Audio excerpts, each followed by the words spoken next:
Hi, in front of me is OPPO Reno5 and today I would like to show you how you can operate recorder on this OPPO device.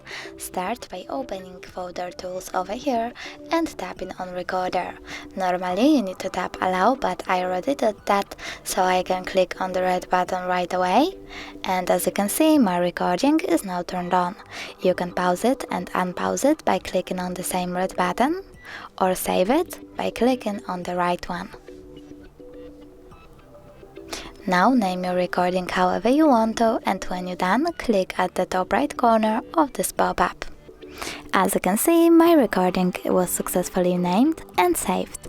If you wish to delete it, all you need to do is hold it, then click on this delete icon at the bottom right corner and choose delete all recordings.